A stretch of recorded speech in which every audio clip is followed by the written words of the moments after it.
Bwana Yesu asifiwe. Mtu wa Mungu, anza siku na Bwana kwa neno na maombi.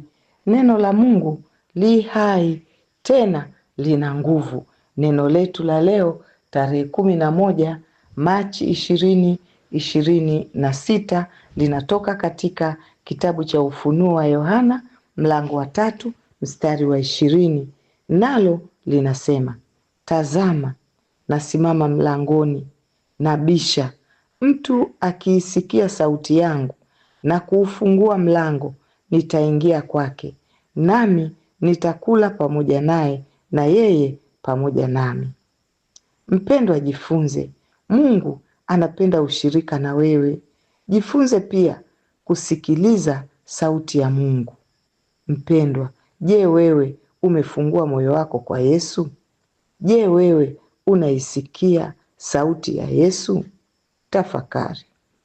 Mpendwa, mwanadamu ana jukumu la kumkubali Yesu kuwa Bwana na Mwokozi wa maisha yake kwa hiari yake mwenyewe.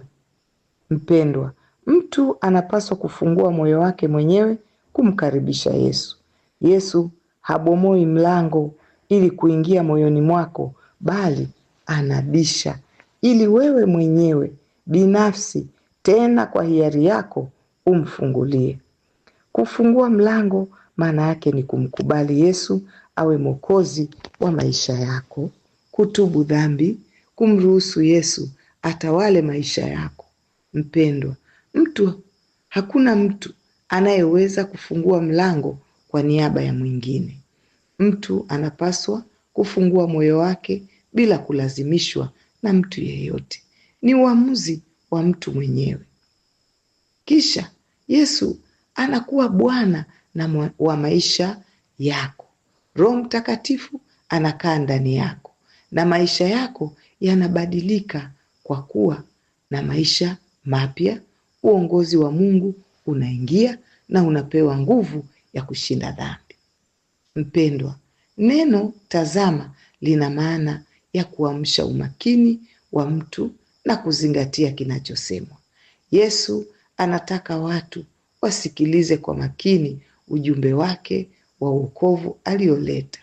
Watu wengi wanaishi bila kutambua hali zao za kiroho. Yesu anatuita tufumbue macho ya kiroho na kutambua hali zetu za kiroho mbele za Mungu. Mtu wa Mungu anatakiwa kujichunguza maisha yake ya kiroho kila wakati ili kuhakikisha kama ushirika wako na Yesu haujavunjika. Ushirika huu hujidhihirisha kwa njia ya maombi, kusoma neno la Mungu, kumtii Mungu na kumwabudu Mungu.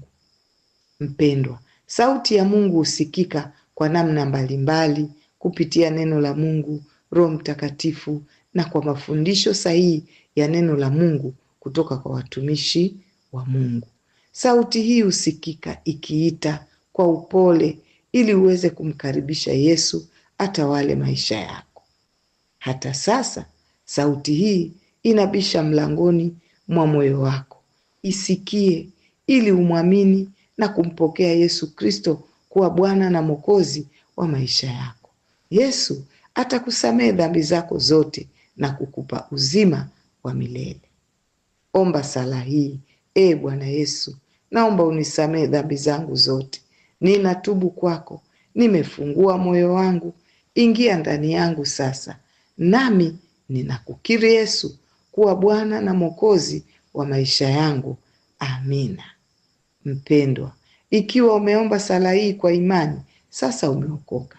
Barikiwa sana mtu wa Mungu. Uwe na Jumatano njema.